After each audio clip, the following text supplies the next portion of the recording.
niba ujya ugerageza gukora interuro mu rurimi rw'icyongereza bikakugora. Sometimes you make a sentence but you find there are more mistakes in that sentence. Ugasanga iyo interuro wakoze harimo amakosa menshi, cyangwa se ukaba uri n'umutangizi ukaba utazi gukora interuro mu cyongereza. Iri somo rigiye kugufasha kugira ngo ubashe kumenya uburyo bwiza bwo gukora interuro, ku buryo buri gihe ukoze interuro umakinga sure ko interuro imeze neza. Okay, mu isomo ryabanje twabonye uburyo bashobora gusoma amagambo, uburyo ushobora gusoma ijambo ryose ubonye. Rero ahangaha tugiye kwiga uburyo ushobora gukora interuro.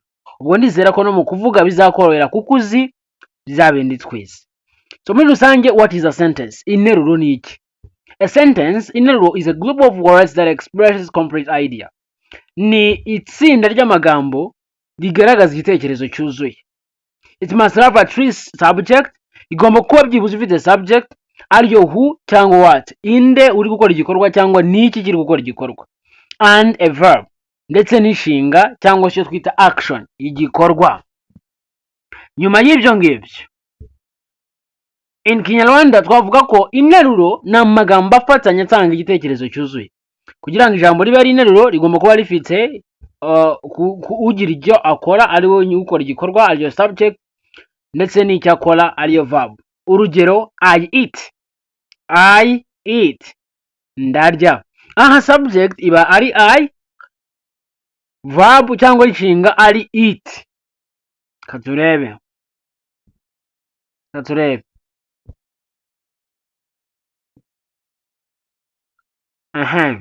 Noneho formula yibanze rwose interuro zose zigenderaho ugomba kwishyira mu mutwe ukayimenya ni iyi ngiyi. Interuro yose ugomba kuba ifite yuzuye subject, verb, ndetse na object. Subject ni ukora igikorwa cyangwa se niki gikora igikorwa. Verb ni igikorwa cy'ubwacyo. Noneho object ninde wakira igikorwa, ninde wakira igikorwa cyangwa ninde igikorwa gikorerwaho. Urugero, I eat rice. I ni verb, eat, I ni subject, eat ni verb, rice ni umuceri. Hanga tukaza tukagira she plays football. She ni subject, plays ni verb, football ni object. Akina umupira. Buryo ugiye gukora interuro uzajya uvuga ko dukenera subject, tugakenera na verb, ndetse n'iki n'icyuzuzo. Hanga dufite they read books. They read books. Inshinga tuzagenda tuzibona, tunabahaye urutonde rw'inshinga zigera muri 300. Ubwo rero ugomba kuba wakwiga n'izi subject nazo tugomba kuziga, tuzazibona usobanukirwe neza. Dufite I, she, he, it na they, zifashishwa mu gusobanura uri gukora igikorwa, zihagarariye umuntu cyangwa se ikintu. Tukagira na verb, no tukagira n'iki ni na object, ariho nabahaye vocabulary zirenga 500 ushobora kuba wakoresha nk'iki na object. Every normal English sentence follows this structure. Buri interuro yose mu rurimi rw'icyongereza isanzwe ikurikiza uko nguko imeze. Urugero, dushobora kugira noneho hamwe interuro zidafite object, twaba dufite wenda subject na verb gusa. Ibyo birashoboka cyane idakeneye iyo object. Urugero, twaba dufite he runs, ariruka. We sleep, dusinzira. Cyo kuvuga ndiye musinzira, dusinzira.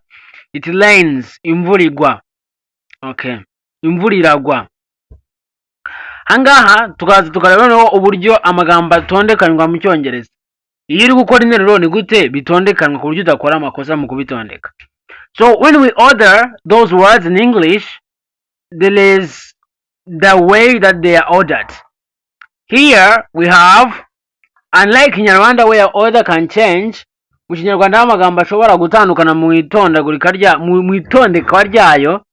Mu Cyongereza ho ntabwo bihinduka, atondekwa kimwe.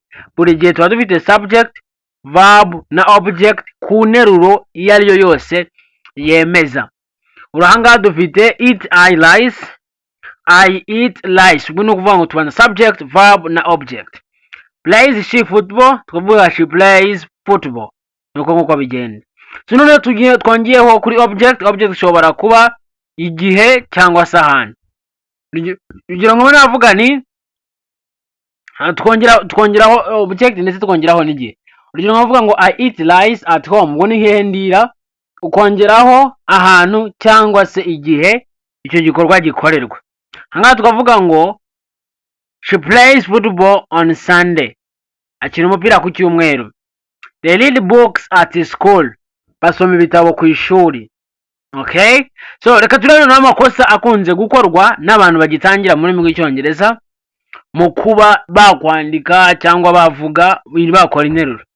Aya makosa hari urugero ahashobora kwibagirwa akibagirwa gushyiraho subject. Kuba yavuga eat rice, ntago ari byo.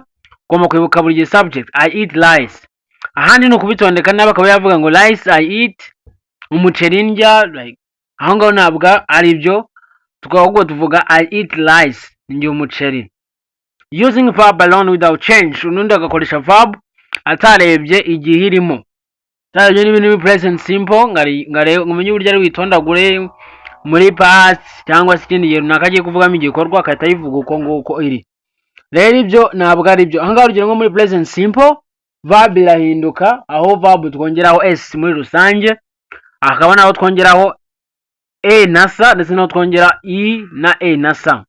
Okay, reka rero dukore no exercise, no practice tugiye gukora kugira ngo turebe uko bimeze. Translate and speak loud. Ugiye kugerageza gushyira mu Kinyarwanda izinteruro ubundi tukazivuga cyane. Shaka tuzivuga cyane. Nsoma usubiramo. I drink water. Nywa amazi. You like music. Ukunda umuziki. He opens the door. Afungura umuryango. We watch TV. Tureba televiziyo. They clean the house.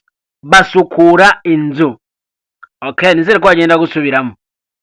Nizere ko rwose wagerageje kugira ute gusubiramo. Hanga reka turebe ino exercise ugomba gukora. Ugiye noneho gutondeka ano magambo ku murongo ubundi ukora interuro yuzuye neza mu Cyongereza.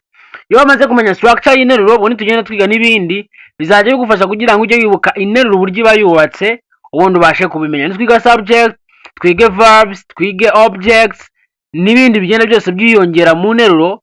Ugomba kuzajya wibuka structure y'interuro. Uryo nimvuga ngo subject uzajya umenya icyo ari cyo, verb ukamenya icyo ari cyo, navuga object ukamenya icyo ari cyo, bikazagufasha kugira ngo twibyige neza ubashe kuba wavuga ururimi rw'icyongereza neza.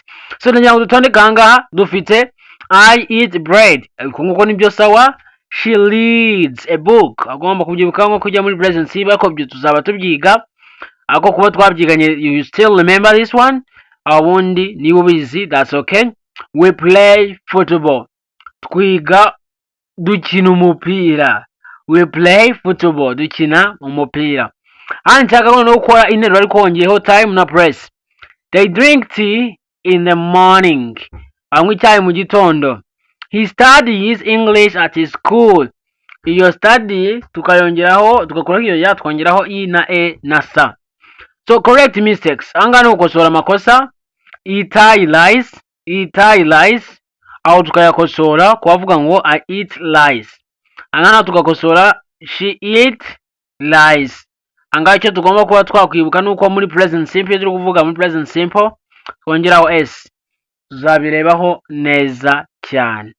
So nkaho mwaka rero ngiye kubaha nshaka ko uza kugerageza niba kwandika muri sinero nagiye mbahaza ingero cyangwa tukagerageza uyihimbiye mu mutwe ukuye mu mutwe. Nshaka ko wandika byibuza interuro eshanu ifite subject ndetse na verb. Gusa wandika interuro eshanu aho ifite subject, verb na object.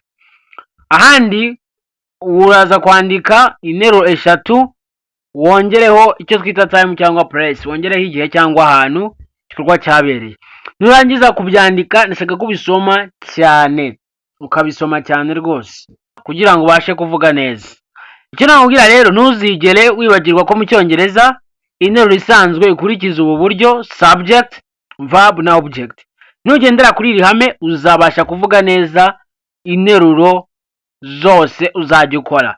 So rero ndabashimiye twabanye muri iri somo. Reka dusubire mu rindi somo rigiye gukurikira, aho tugiye kureba aho ukoresha capitalization, aho ushyira mu nyuguti nini, wandika amagambo yashyize mu nyuguti nini, ndetse n'icyo twita punctuation basics, icyo twakwita uno utwatuzo, kukoresha utwatuzo, utudomo, utubazo, like n'utundi mu rurimi rw'icyongereza, uburyo ugenda ubikoresha muri ya nteruro yawe uba wubatse. So I hope that you liked this lesson and you understood well everything that we taught you. Ukaba wumvise iri somo neza, waba uri umutangizi, waba hari abandi wari ugeze. I hope you understood something and this was helpful to you. So let us meet in the next lesson. Thank you. Bye.